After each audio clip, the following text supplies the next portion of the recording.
అందరికీ నమస్కారం అండి. ఈరోజు వచ్చేసి చిక్కుడు గింజలతో చికెన్ వేసి కొద్దిగా కూర వండానండి. అది కొంచెం వీడియో షూట్ చేశానండి, చూడండి. ఇలా ఆయిల్ పోసుకొని ఉల్లిపాయ, పచ్చిమిర్చి, కొద్దిగా ఒక చిన్న ఉల్లిపాయనండి, పెద్దగా లేదు, ఒక పచ్చిమిరపకాయ కట్ చేసుకొని మెంతి కూర వేసుకొని ఇలా కొంచెం దోరగా వేపుకున్నానండి ఉల్లిపాయలు. అందులో అల్లం పేస్ట్ వేసుకొని చక్కగా పచ్చివాసన పోయేటట్టు కలుపుకోవాలండి. ఇలాగా పచ్చివాసన పోయేటట్టు కలుపుకోవాలండి. రాత్రి ఫ్రెష్ చికెన్ తీసుకొచ్చారండి మా వారు. రాత్రి వండకుండా ఇలా కొంచెం వండానండి. ఆ చిక్కుడు గింజల్లో కొద్దిగా వేసి వండాను. ఉప్పు కారం వేసి లోపల పెట్టుకున్నానండి, ఫ్రిడ్జ్లో పెట్టుకున్నాను. తీసి ఈ ఉల్లిపాయల్లో వేసుకొని ఇలా చక్కగా ఫ్రై చేసుకోవాలండి.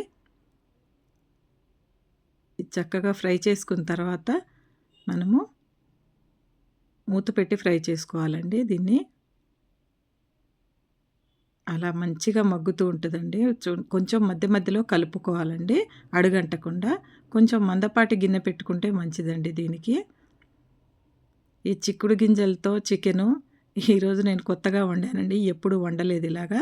రాత్రి పసుపు వేసుకున్నానండి అందులో కొద్దిగా, అందుకే కర్రీలో కొంచెంగా వేసుకున్నాను. ఉప్పు, పసుపు వేసుకొని ఇలా కలుపుకొని చిక్కుడు గింజలు ఒక 2 విజిల్లు వచ్చేటట్టు చిన్న కుక్కర్లో ఇలా 2 విజిల్లు ఉడకబెట్టుకున్నానండి. అందులో కూడా పసుపేసానండి. ఉడకబెట్టిన దాంట్లో పసుపును కాస్త ఉప్పేసానండి.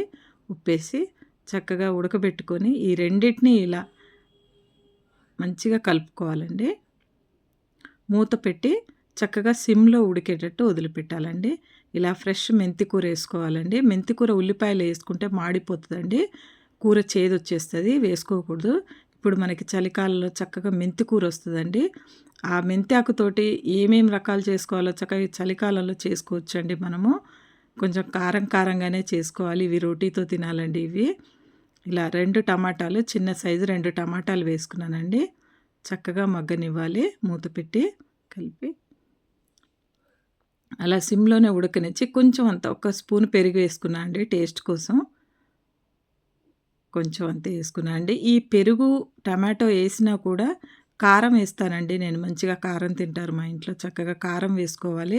దానికి తగ్గట్టు కారం వేసుకోకపోతే తీయగా ఉంటుందండి కర్రీ. ఎప్పుడైనా చిక్కుడుకాయ కర్రీ పచ్చిమిరపకాయలతో వండుకుంటే, పచ్చిమిరపకాయలు మెంతి కూర వేసి వండితే అది ఆ రకం టేస్ట్ వేరే ఉంటుందండి. ఇలాగ మొత్తం కలిపెట్టుకొని ఒక చిన్న గ్లాసుడు నీళ్లు పోసుకోవాలండి. లోపల పోసుకొని ఒక 10 నిమిషాలు సిమ్లో ఉడకనిచ్చి ఇలా దగ్గరికి చేసుకుని చక్కగా ఇలా సిమ్లో పెట్టి ఉడకనివ్వాలండి. చూడండి చక్కగా ఉడికిపోద్ది. అందులో కొంచెం జీలకర్ర, ధనియాల పొడి అండి ఇది. కొంచెం గరం మసాలా వేసుకున్నానండి. తర్వాత అది ఇష్టం లేనోళ్ళు తీసేయొచ్చు, గరం మసాలా వద్దనుకునే వాళ్ళు తీసేయచ్చు. జీలకర్ర, ధనియాల పొడి వేసుకొని ఇలా కొత్తిమీర వేసుకొని గార్నిష్ చేసుకోవాలండి చక్కగా. ఈ కూర ఎంతో రుచిగా ఉంటుందండి. ఈ వీడియో నచ్చినట్లయితే లైక్ చేయండి, షేర్ చేయండి, కామెంట్ చేయండి. Thank you. నా వీడియో లైక్ చేస్తున్నందుకు థ్యాంక్ యూ.